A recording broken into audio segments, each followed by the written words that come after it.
We are now ready to call this meeting to order. Thank you so very much for being here today. Welcome to the City of Texas City's second City Commission meeting for the month of July.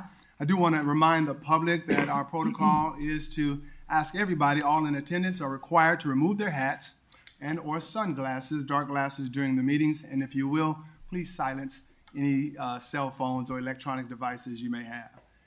Thank you all again for being here. We'll begin with the roll call. Let's start with District 1. DeAndre Knox in District 1. Keith Love, District 2. Thelma Bowie, Commissioner at Large. Dedrick Johnson, Mayor. Abel Garza, Commissioner at Large. Chris Sharp, District 3. Jamie Clark, District 4. All right, thank you. Let the record reflect. We do have a quorum established, a full commission here, and so we are able to conduct business. We will have our invocation by our very own Mr. John Branson, after which we will have Commissioner of District 1, DeAndre Knoxon, lead us in the pledges. Let's stand. Good evening, ladies and gentlemen. If you're able, please rise and join me in prayer. Dear Heavenly Father, we thank you for this opportunity to come together tonight and conduct the business of the City of Texas City. We thank you for this opportunity to learn about what's going on here in Texas City. And we pray, Lord, that the decisions made here this evening are pleasing to your will. Lord God in heaven, we take a moment to pause and we ask for your blessing for those that have lost so much in Central Texas. Lord, we thank you for everything that you've done for us. We praise you and we ask all these blessings in your precious and holy name. Amen. Amen. Please join me in the pledges. I pledge allegiance To the flag of the United States of America and to the republic for which it stands, one nation, under God, indivisible, with liberty and justice for all. Now the Texas pledge. I honor the Texas flag. I pledge allegiance to thee, Texas, one state, under God, one and indivisible. Right. Thank you very much, Mr. Branson. Appreciate that. I'm going to do this at the beginning or the end? I do want to take the time to acknowledge the presence of some special guests we have here. We do have a troop of Boy Scouts from Texas City's St. Mary's Catholic Church, Troop 246. And so if you are here for Troop 246, could you stand and be recognized?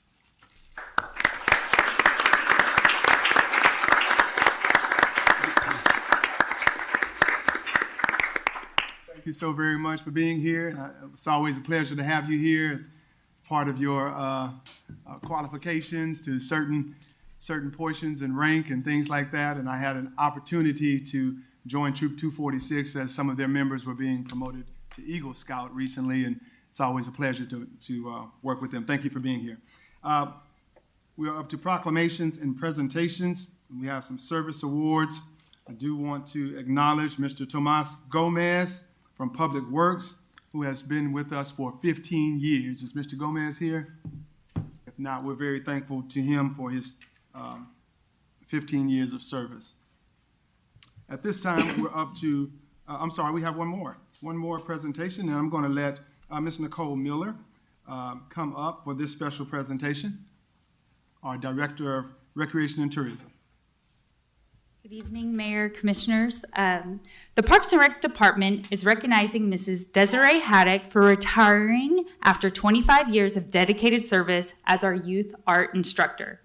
Ms. Haddock has been a cornerstone of our youth art programming, consistently inspiring creativity and passion in generations of young artists. Each school year, she has led our youth art classes, providing nurturing and educational environment for students of all ages and skill levels. Beyond the classroom, Desiree has played a vital role in many of our community events.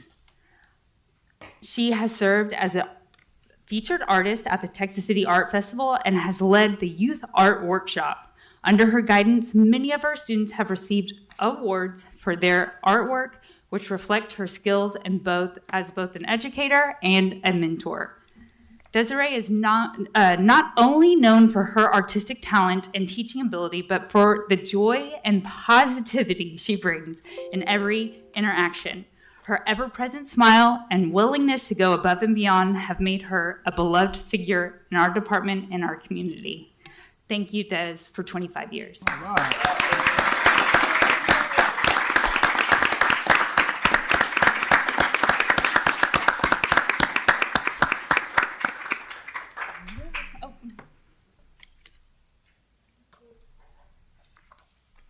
Do you want to shake hands? Okay. Congratulations.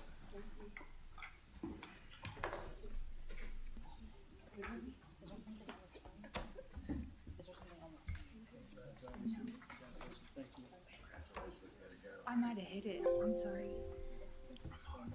25 years with the City of Texas City as the art instructor, Nice down there. in addition to working with local school districts as an art instructor. We are very, I'll take a picture. I'm sorry. Oh, yes. It's in 2 pieces.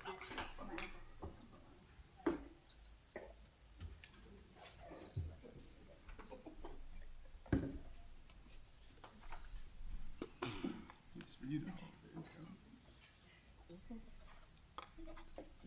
There you go. All right. Ms. Haddock, you can certainly have some words if you'd like to have some words with any special guests you have here you'd like to acknowledge, if you want to make your way back to the podium. And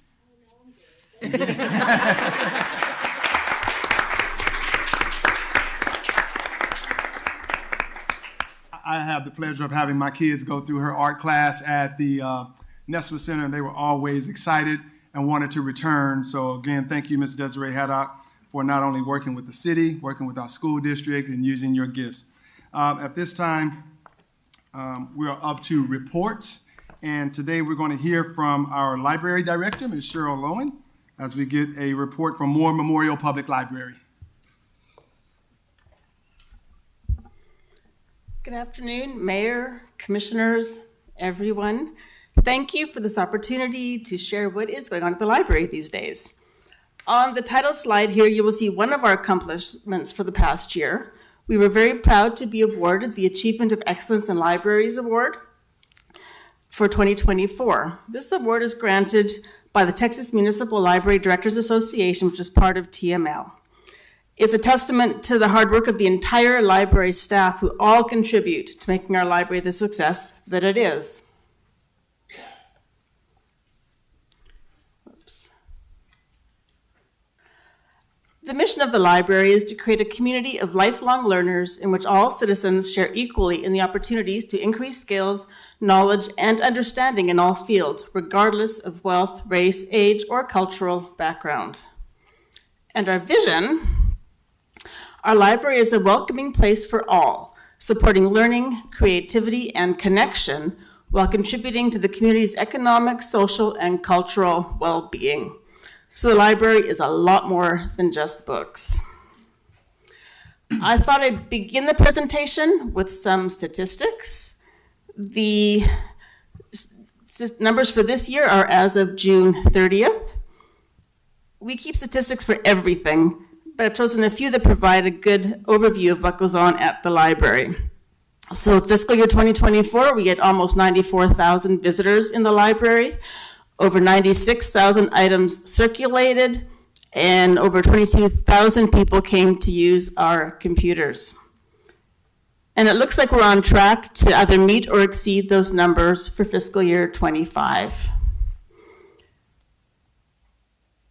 To give these numbers some context, here's a comparison of the last 4 fiscal years and this year to date. I'm still including the numbers from fiscal year 21 because they do provide a really good visual representation of the impact that the COVID-19 pandemic had on the library. Both library visits and circulation continue to increase. We are on track to do so again this year. My goal is, in both of these areas, to reach that 100,000 mark. And the circulation numbers include all formats: books, DVDs, ebooks, and so on.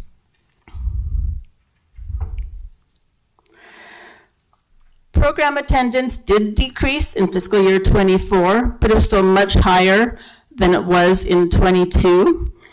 The use of our public computer sessions continues to increase significantly every year. This demonstrates to me that the library feels a real need in this community for access to technology. Over 2,000 people come into the library every month to use our computers to access the internet, to print, to scan, and for other tasks. This slide is a breakdown of circulation by format. This is information that we use when allocating shelving space in the library and when making purchasing decisions. From 2019 to 2024, the breakdown of items that check out has changed dramatically. There are two significant trends here. The number of DVDs that circulate, and that's the orange part of the pie, has decreased considerably, and the number of ebooks and e-audiobooks has increased. In 2019, we circulated almost 48,000 DVDs, or about 4,800 a month. In 2024, that number was under 19,000, a decrease of over 60%. I think this is due to the fact that a lot of people have streaming services at home now, and so there's a little bit less need for physical DVDs. And the circulation of print material, the blue area, has increased, but not as dramatically as it looks here. The larger piece of the blue pie is that can be largely attributed to the decrease in DVD circulation. And the other significant change is with ebooks and electronic audiobooks. During this time period, ebook checkouts increased by 17%, and the e-audiobook checkouts increased 322%. And the number of physical audiobooks on CD, that decreased by 54%. So there's a real trend towards digital materials. Since we're in the middle of our summer reading program right now, and everything we do is focused on that, I thought I'd share the numbers for June. During this June and July, we have at least 8 programs a week for children and teens. So in June, we had 31 programs with attendance of 612. And readers of all ages can earn prizes by logging their reading, and in June, over 1,800 hours were read. The next 3 slides are showing some of the new items or services that we added in fiscal year 2024. Given the increased popularity of our digital collection, we added digital magazines to our ebook collection. There are over 4,000 titles available through the Libby app, which is the same app that we use for ebooks and e-audiobooks, so patrons are already familiar with it. About 300 magazines check out each month. This includes popular titles such as National Geographic, Newsweek, US Weekly, and there are magazines for every special interest you might have. This year we also added the Blue Career Database. This allows patrons to explore over 100 trades in more than a dozen industries. In addition to finding information about these careers, users can explore trade schools, watch training videos, and there are links to professional certification and licensing resources.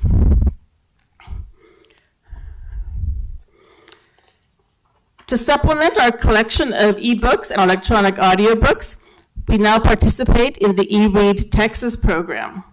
This program is free for all libraries in Texas with a service population under 100,000. So these approximately 20,000 titles are available for free and can be downloaded on an app called Boundless. It does mean patrons need to have another app in addition to Libby, but it gives them another source that they can access for electronic books. We also installed a new workstation in our children's department, and it's beautiful. The goal was to provide better customer service by making our staff more visible and accessible to the public. Their desk is now the first thing you see as you enter the department, and they're also better able to monitor activity in our new play space. In December, we held our first annual winter open house. The crafts and snacks were provided by Friends of the Library, and they continue to support us in many ways. We were very pleased with the attendance. Everyone seemed to have fun. We had nothing but positive feedback, so this will be an annual event going forward. These visitors to seniors facilities are not new, but they don't get talked about much, so I wanted to highlight them here today. Every month, the librarian visits these 5 centers and presents a program for the residents. We have learned when going to Nestler, don't mess with the bingo. You have to schedule carefully. These programs cover a wide variety of topics and are intended to be both informative and fun. We hope that our visits will engage the residents and trigger conversations and memories. When I was doing these programs a few years ago, I remember a great conversation I had with a group of ladies in their 80s, all comparing how short their mini skirts were back in the day. Wow.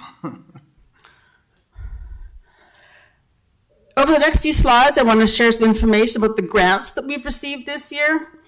All of these grants enable the library to provide new opportunities and programs for our community. The Family Place Libraries program is a national program that focuses on early literacy. We received this grant last year and set up the new play space in our children's department last summer. The other part of this grant is a requirement of being a Family Place library. We need to hold a series of workshops twice a year for parents or caregivers and their children up to 3 years old.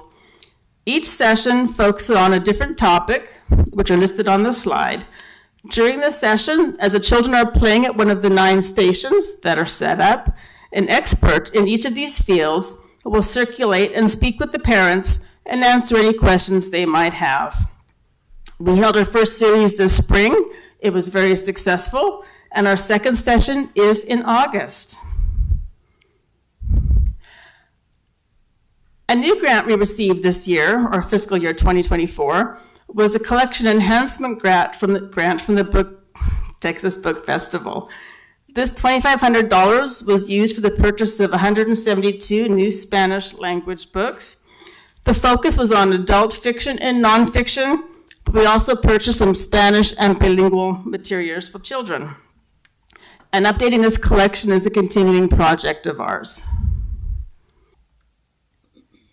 The Text Treasures Grant from the State Library and Archives Commission is our largest grant, and we're using it to digitize the Texas City Sun, which is currently only on microfilm and unavailable to the public. The goal is to preserve this newspaper and to make it available for free to anyone who is interested. The copyright for the paper is held by the Galveston Daily News, but they've granted us permission for the digitization. We are very excited that we were just awarded this grant for a second year.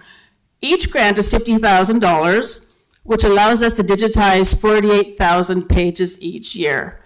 The first grant covered a span of 25 years. The second grant will cover 11 years of the newspaper. The more recent papers are longer, the issues have more pages, which is why the date range is shorter. These are some statistics we saw the last time we checked at the Portal to Texas History, which is the website that hosts this newspaper collection. It is maintained by the University of North Texas Libraries. So while the first 48,000 pages for the first year of the grant have been digitized, they're not all uploaded to the portal yet. So last time we checked, over 27,000 pages were there, comprising 2,987 issues of the paper. Work is still being done on the cataloging and metadata for the other pages, and they'll be added as they are ready. And already, almost 3,000 people have accessed this information at the Portal to Texas History. So our next step is to get the second batch of microfilm to UNT so that the digitization of the next 48,000 pages can begin. And finally, I can't thank enough the many organizations and groups that partner with us. It is the expertise of these people and others that make it possible for us to provide so many of the programs that we offer at the library. And I'd be happy to answer any questions if you had any for me. Thank you so much, Ms. Lowen. Commissioners, any questions of our library director? Great report, though. Thank you. Thank you. Awesome. Congratulations on the awards as well.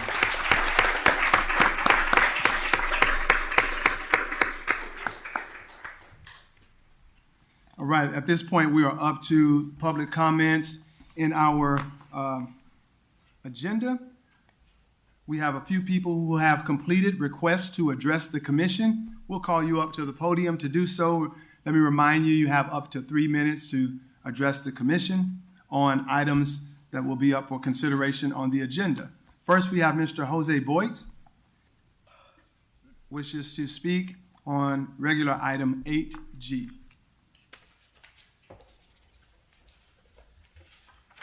Well, I wrote down my comments here, and I have one for each one of you. I'm gonna pass them down, I think they're in order.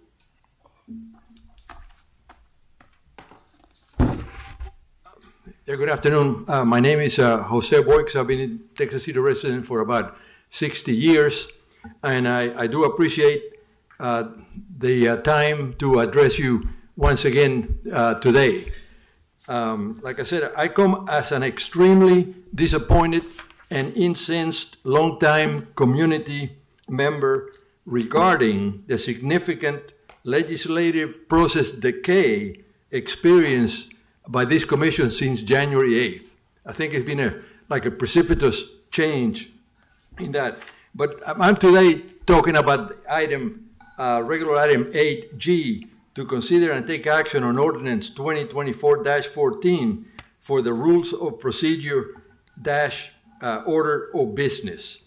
Anyhow, I think, once again, I think the commission is doing what I think is gaming the process, meaning using terms, words that are then changed to satisfy the process. There was a workshop, and then workshop is work sessions. You know, you use workshop one time, and I think the guidance for the city says work session. I'm presuming they are the same. But on April 21st, you had a workshop to review the draft of the commission rules of procedure. I couldn't attend that meeting, but I was able to get a copy of that procedure. And on my first pass, I felt that the way it was worded, it was an amendment to the city charter. In fact, the city charter Article 3, procedures of the commission, Section 4. But then I asked about my concern. I was informed that procedure is now called an ordinance. And sure enough, the city charter allow the commission by ordinance to set up some ordinance on how to manage the commission. But again, when you look at the original document, that didn't show. I mean, it didn't look like an ordinance. In fact, it didn't look, we've had, several ordinances in this group here, and that one didn't even look like it. The structure was different and all that. So anyhow, I'm going to make it short because it's all written here.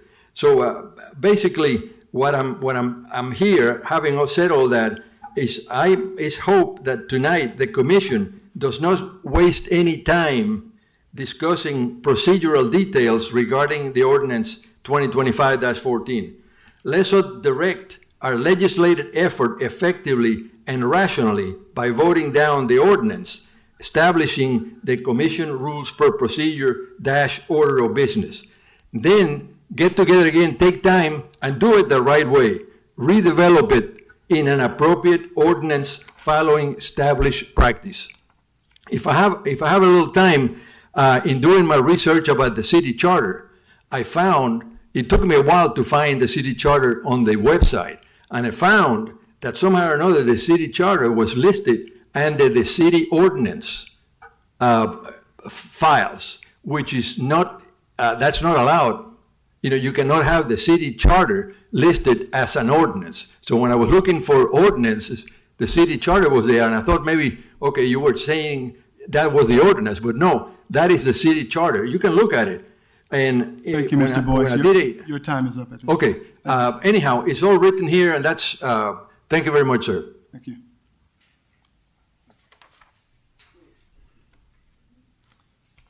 All right, at this time, we will have Mr. Brian Gutchess, who also wishes to speak on regular item 8G.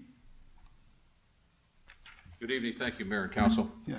My name is Brian Getchis, a resident of Tech City. I'm here to voice my strong objection in any attempt by this commission or the mayor to create or enforce an ordinance that gives the mayor veto power or exclusive control over our city commission agenda, especially if it allows the mayor to block or remove items placed by other elected commissioners. Let's be clear, the mayor does not have that power under our city charter. It is not granted.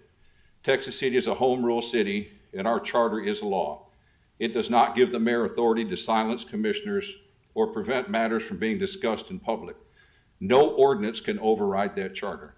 And under Texas law, if you want to change the structure of government, it must go to a public vote, not be snuck in through ordinance.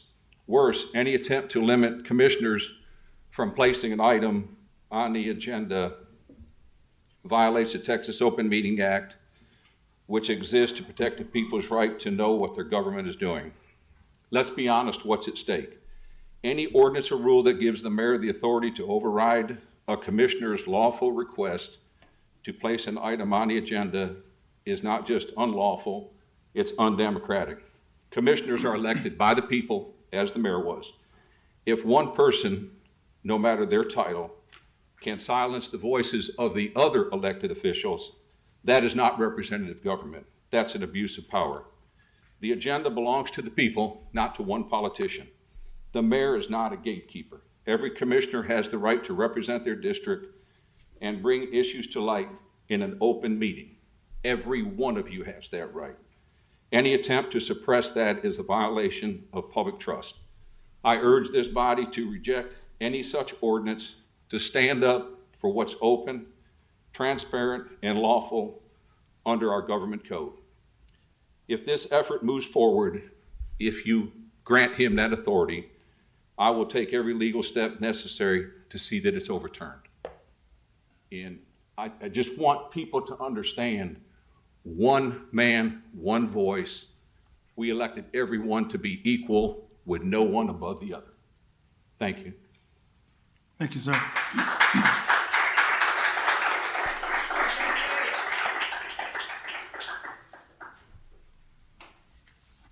This time we have Mr. Robert Clem.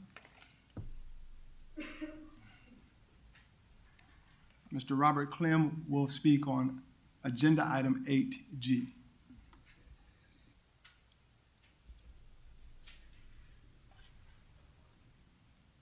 Good evening.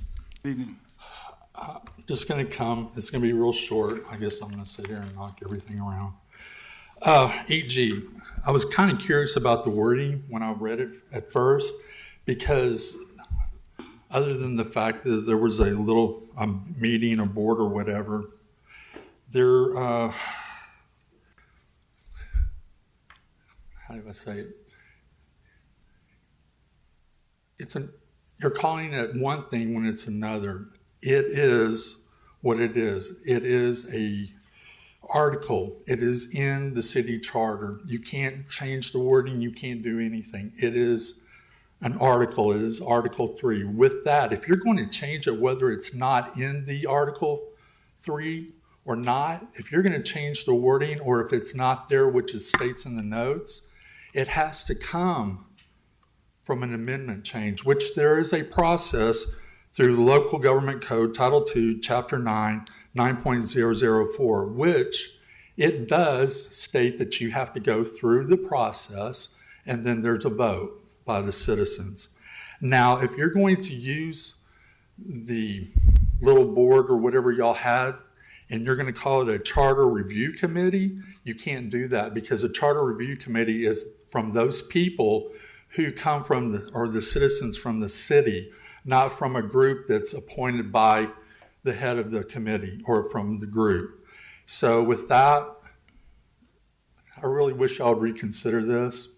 Go back, change what you got to do, but again, exactly let the people make the decision.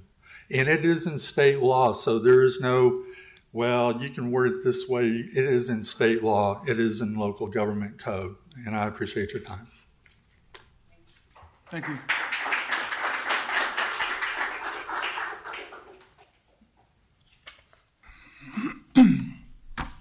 This time we will hear from a Mr. Anthony Hall. Anthony Hall wishes to speak on regular agenda item, I believe it says 8A.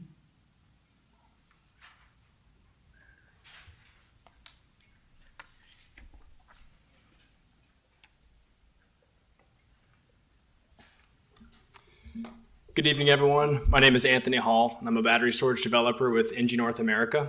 We're located or headquartered in Houston and have been reliably and safely operating a battery storage project here in Texas City for several years.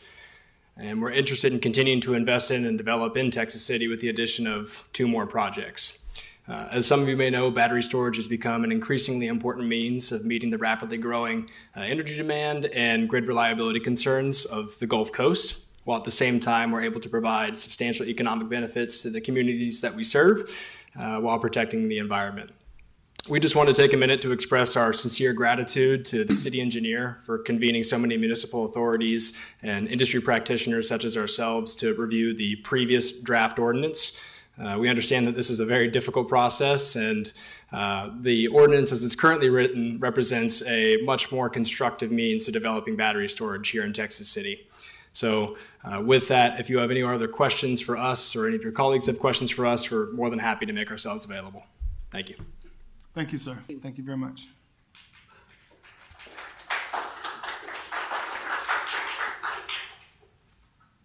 All right. That concludes our request to address the commission. We thank everybody for their comments.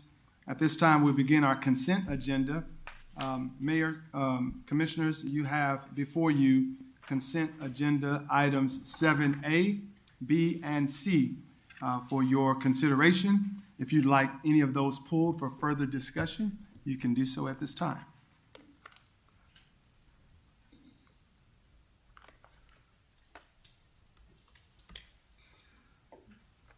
I make a motion to approve items A through C on the consent agenda.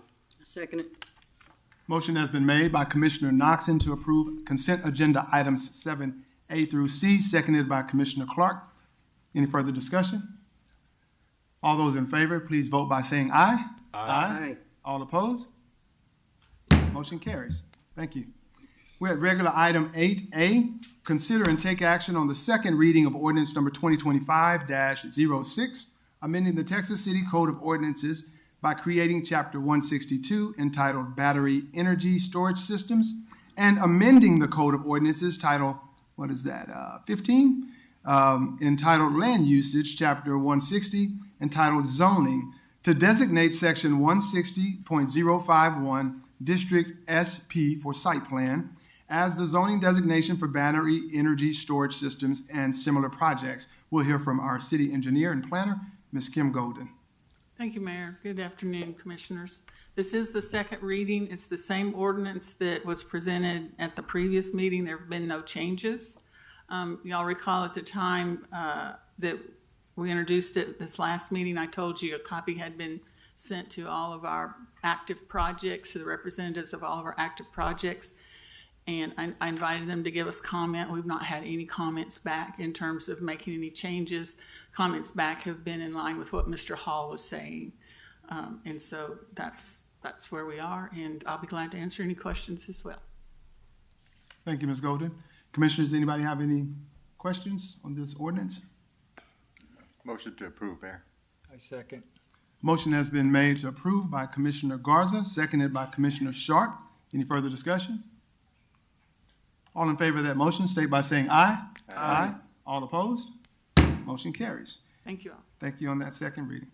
Now, regular item 8B, consider and take action on the third and final reading of ordinance number 2025-12, amending the Code of Ordinance for the City of Texas City, Title 9, entitled General Regulations, Chapter 94, under the Health and Sanitation by prohibiting the placement of outdoor donation bins or receptacles for clothing or other items on public or private property.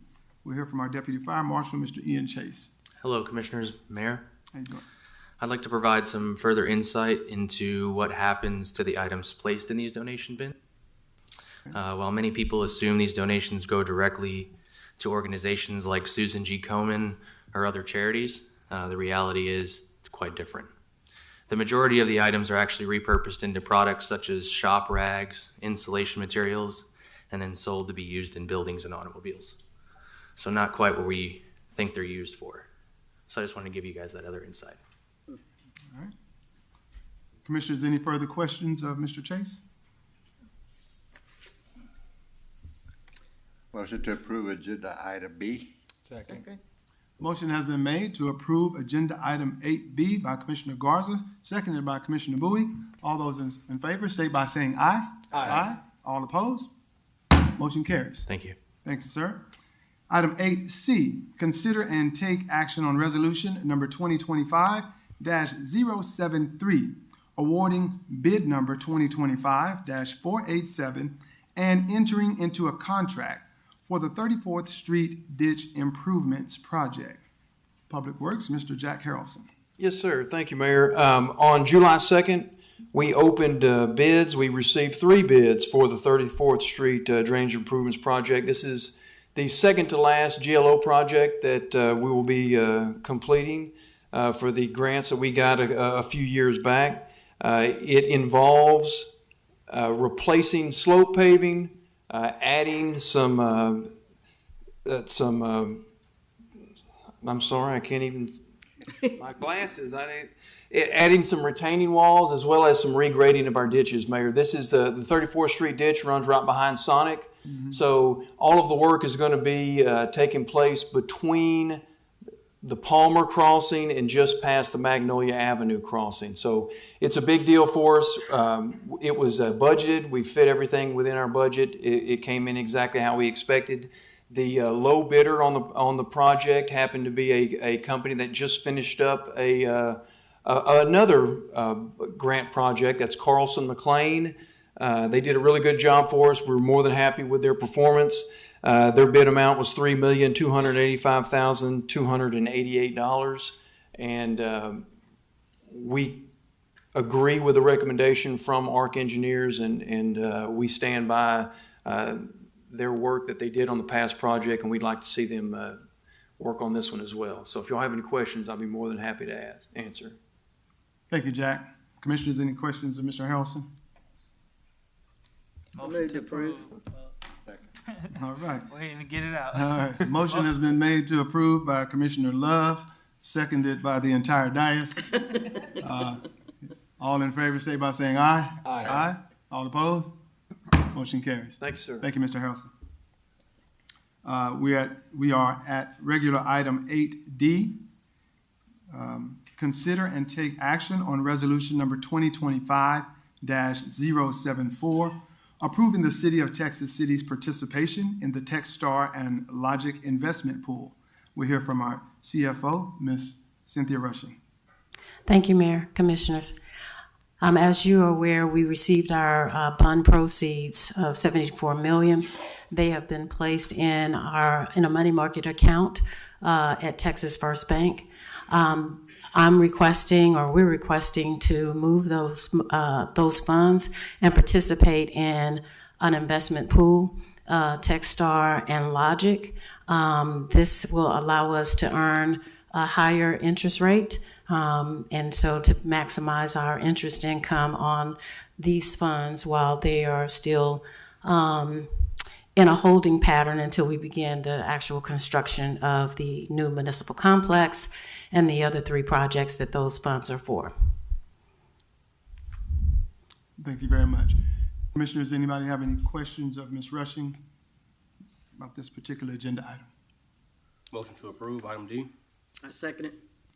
Motion has been made by Commissioner Noxon to approve this agenda item, seconded by Commissioner Clark. Any further discussion? All those in favor state by saying aye. Aye. Aye. All opposed? Motion carries. Thank you. Thank you very much. Next agenda item is 8E. We will consider and take action on resolution number 2025-075, approving the purchase of a Ford F-350 diesel from Sterling McCall Ford in the amount of $75,000, and the purchase of a remount service for one existing medical unit, modular box X1665 onto newly purchased chassis from Fraser Ltd. in the amount of $175,000 for a total project cost of $250,000. We hear from our Fire Chief, Chief Dennis Harris. Thank you, Mayor, Commissioners, community. So I'm just going to kind of summarize what we're doing and why. We're basically building an ambulance. An ambulance is two pieces. It's the chassis, that's where the medics sit, and then the back part, that's where the patients go. All together, we call it a box, a medic unit, an ambulance, whatever. But so the reason we remount them, we basically take one of our old boxes off one of the used ambulances. This particular unit is about 13, 14 years old. It breaks down a lot. We can't get anything else out of it. So we take the box off of that, we buy a new chassis or the front part. We take that box and put it on a new chassis. This company, Fraser, they upfit it, they rewire it, they put LED lights, it almost looks brand new when you see it. And that saves the city about $150,000 per unit when we do that. And if the box is viable, we try to get at least two of those out of it. Okay. Any questions, Commissioners? Yeah, is this similar to what you showed us the other day? The back part of what you've seen where the patient goes, that's the remount. When we refer to remount, that's where the patient goes. So yes. Make motion to approve, Mayor. I second. A motion has been made by Commissioner Garza to approve this request, seconded by Commissioner Clark. Any further discussion? All those in favor state by saying aye. Aye. All opposed? Motion carries. Thank you. Item 8F, to consider and take action on resolution number 2025-076, awarding ITB 2025-481 and entering into a contract for code compliance and abatement and lawn care maintenance. We'll hear from our Fire Chief again, representing the Neighborhood Improvement Services Department. So this is a new contract. We sent out for sealed bids. This is to cut the grass or abate nuisance cases with tall grass.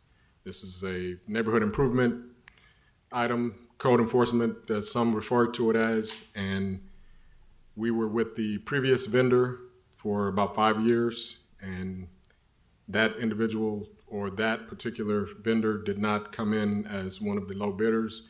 There were two lower bidders, which one of them is a local nonprofit, and then the other company is out of Liberty, Texas. We vetted them, we called their previous customers, and we selected these two for these contracts.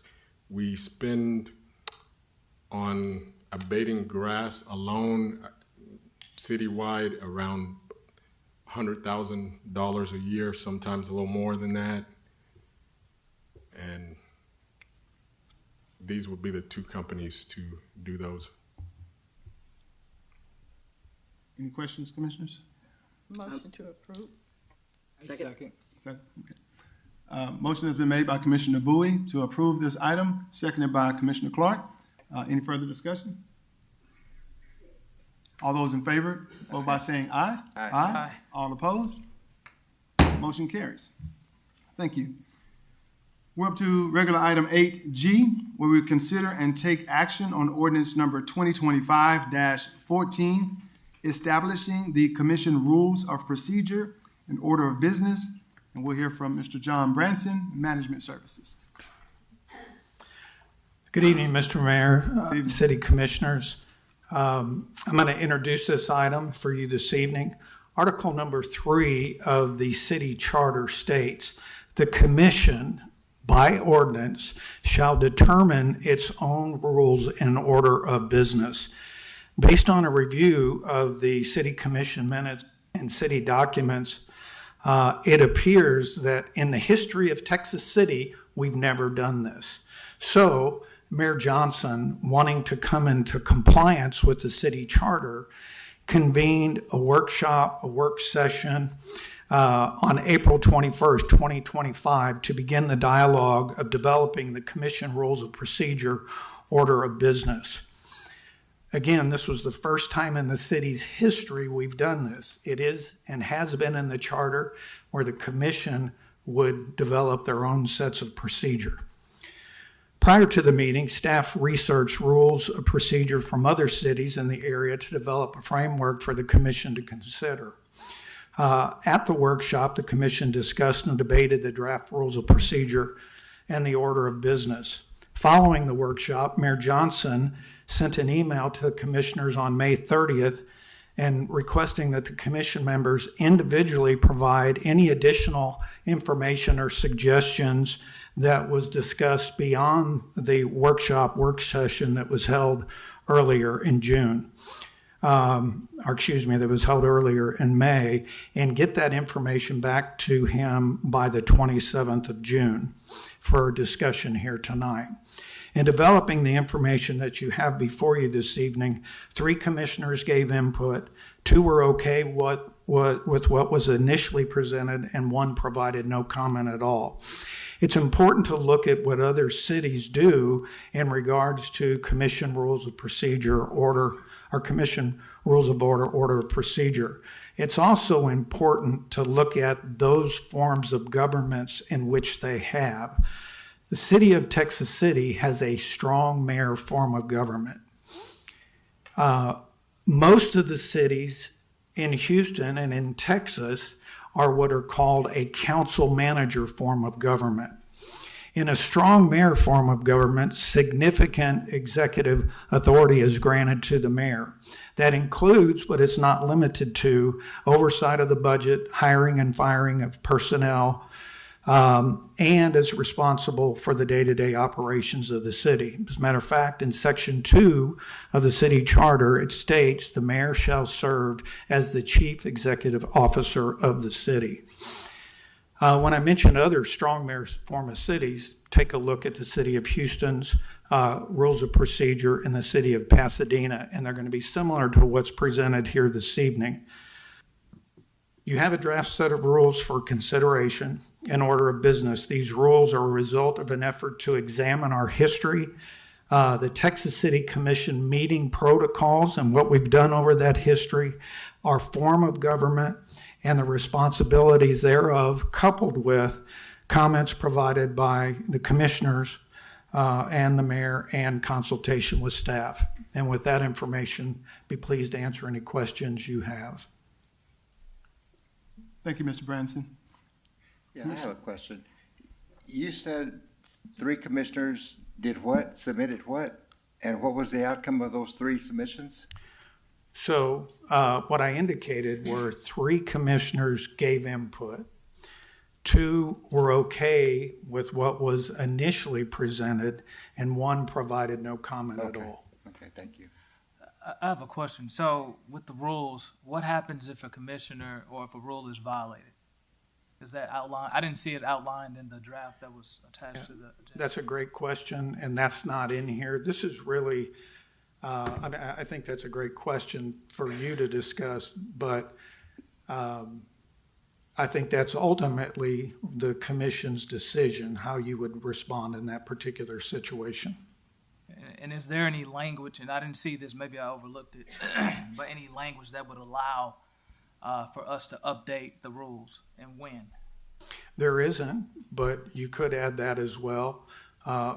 From a suggestion standpoint, if you wanted to do that, I think it'd be a good idea to do that every time. Since we have election of commissioners every 2 years, do that maybe the first meeting after the election, something to that effect, but that is not in here.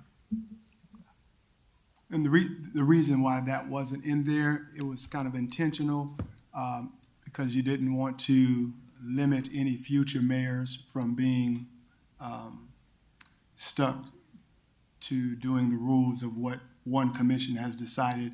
We already have in place procedures to amend ordinances. We have ordinances, and this is designed to be an ordinance, so it would fall under the regular operations of how we amend any ordinance.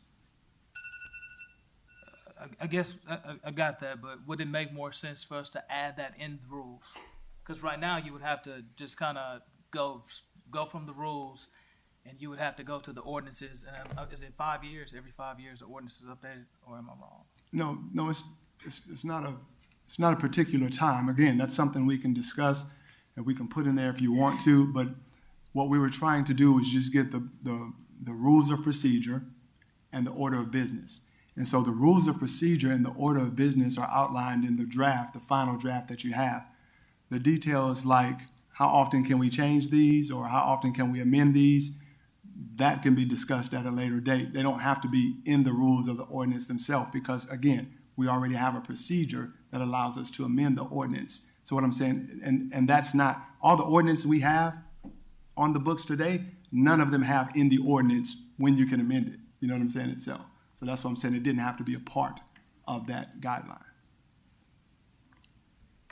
Now, one more question, Mayor. Sure. Mr. Branson, you stated that you did research and you provided all this information from other cities. It's always good to do that.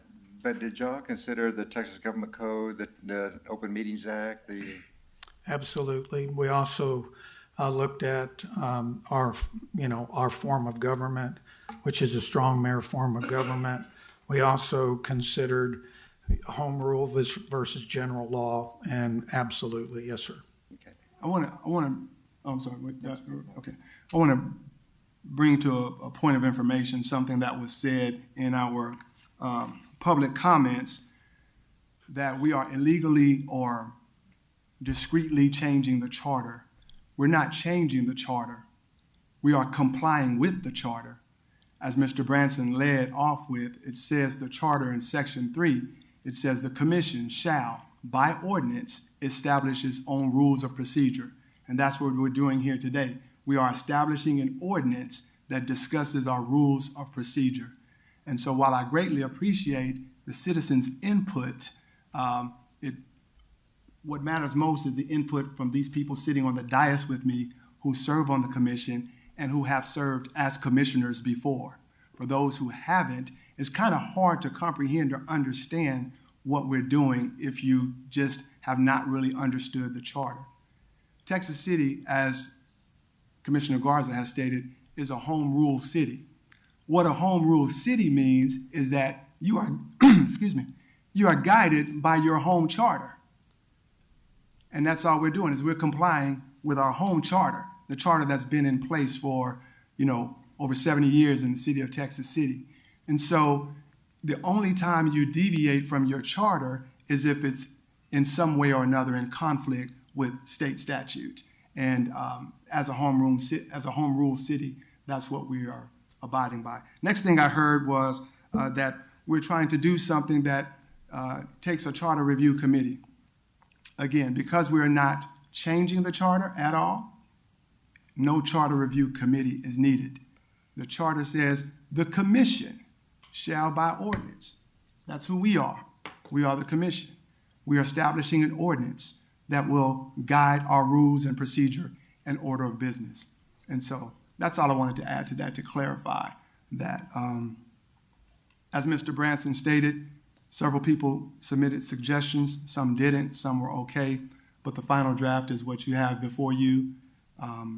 And if there are any other questions, we'll entertain those. I would like to say something, Mayor. I'm sorry. I think we had a lot of discussion on it, or I did, about this, and I do not feel that there's any way, shape, or form I'm being silenced by this. I do not feel that. I've heard that several times that the commissioners are silenced, that we have no say-so. I disagree with that 100%. I do not feel that whatsoever. The mayor has been very transparent, very open with me, talking about whatever, and listens to what I have to say. So I just want to say, put my 2 cents in. I feel like you listen to what we've said, or what I've said. And I'm speaking strictly myself. I do not feel like this is silencing me or the commissioners whatsoever.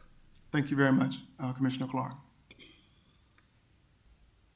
I just, before someone makes a motion, but I think this document needs to be worked on a little bit more.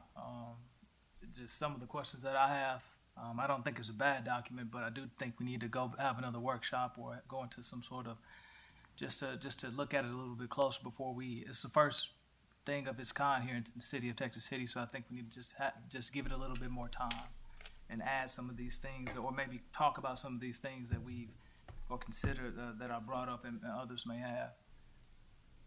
Yeah, and I agree that this is a major document. We've never done this before, stated by Mr. Branson, and it wouldn't hurt to give it a little more, another workshop or another session to discuss it for the detail. Go ahead. I do want to note that this is the first of 3 readings, although it didn't state that on the agenda. This is the first of 3, so this is the time to make your opinions and statements and questions and stuff known so that things can be changed and discussed and then brought back for a second reading, if that is your will. If it's not, then just make that in your motion, please. Yeah, we were intending to bypass the 3 readings on this, but we can do 1 of 3. But I will say that I think that it's not necessarily conducive to continue to meet and workshop. As people said, this is a very important document. I do agree, but at some point you have to draw the line and take a vote, right? The city of Texas City, through this administration, has been operating and placing things on the agenda the same way that the previous mayor and the mayor before that and the mayor before that have always done. And all we're doing is putting it in a document form, once again, to comply with the charter. I don't see very much changing, other than if you guys want to continue to talk about it. I think that we've had 3 months to make submissions into what we wanted to suggest. As we stated, 2 of you did, some of you didn't. Well, actually, 3 of you did. 3 of you did not. And I think to further kick the ball down the road, just further delays, and it keeps things running as status quo. It was the commission who brought up the fact that we needed to establish this, and we adhered to that. And just my personal opinion that we can go ahead and take a vote on it today, because we will probably never 7 people holistically agree on the terms of it. At some point, it's going to have to come to a vote. Mayor, I would like to make a motion to table item 8G. I'll second. A motion has been made to table item 8G by Commissioner Love. It was seconded by Commissioner Garza. All those in favor, state by saying aye. Aye. All those opposed, nay. Aye. Nay. Nay. Motion carries. The item will not be tabled. Is there any further discussion?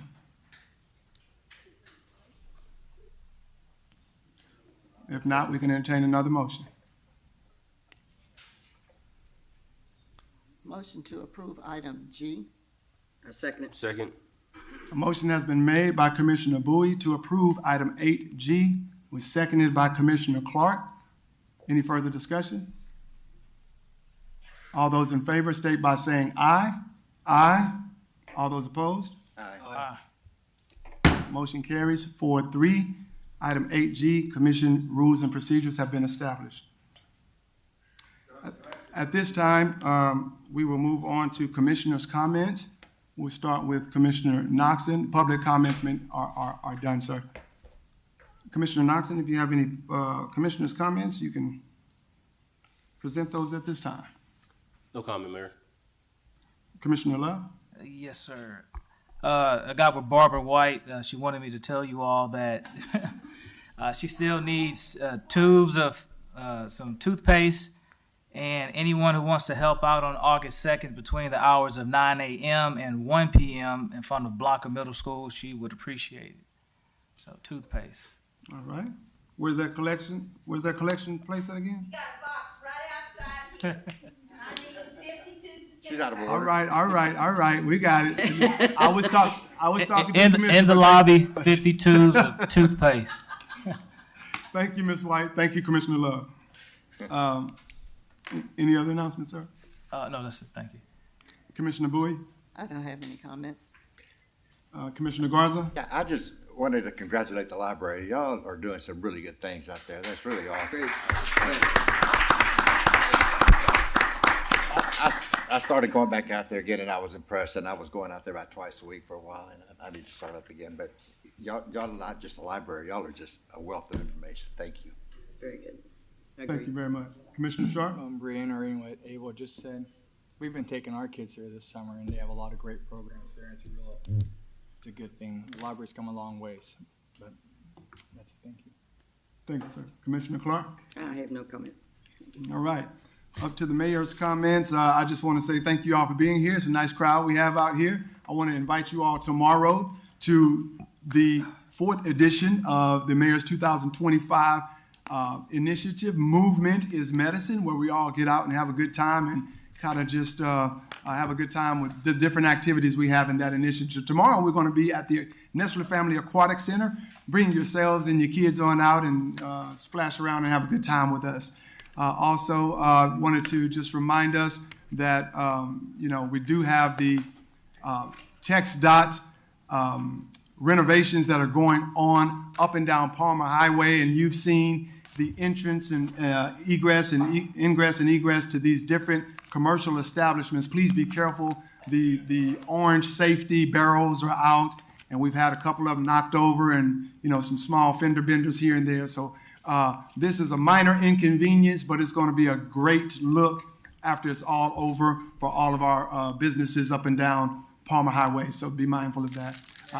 Yes. On that, I have a question. Sir, do you know anything about what's going on with 146 coming to town? A lot of people are asking about that. Yeah, that's part of the TxDOT project Part of that? as well. Yes, it's part of the TxDOT project, and it's like I said, it's a temporary inconvenience, and so I think that'll be there for another couple of weeks or so, and then we're going down Palmer with the sidewalks. We're coming back on the other side of Palmer, trying to take care of the school while the school is out, so that they can finish that and get the buses in and out as best possible.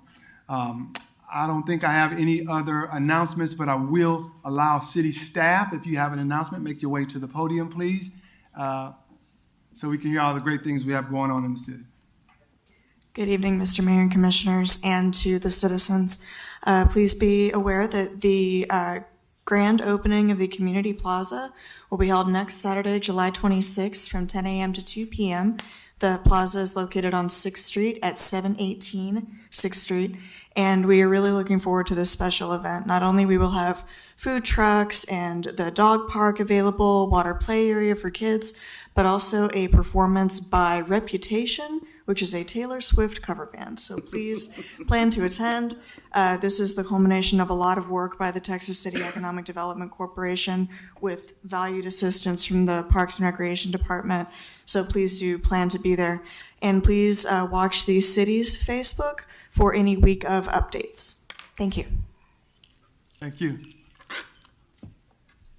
Ms. Nicole Miller, Recreation and Tourism. Tell you about what we've got going on with the Parks and Rec Department. So our second session of Cheer Camp will be taking place at the Sanders Center. We still have spots open, so make sure you register. Our next movie in the park will be at the Rotary Pavilion, July 25th. And our adaptive recreation events, the next one will be at the museum, July 30th. And then at the Lowry Center, the second Saturday in August, we'll have adaptive tennis. So thank you. Thank you very much. I wanted to say too, I want to thank the Boy Scouts for being here, and and to Nancy and Michael Chambers and Matt, thank y'all so much for what you do for our scouts. I appreciate you. Absolutely, thank you. Any other staff announcements? Motion to adjourn, too late. Adjourn, thank you. Have a good day.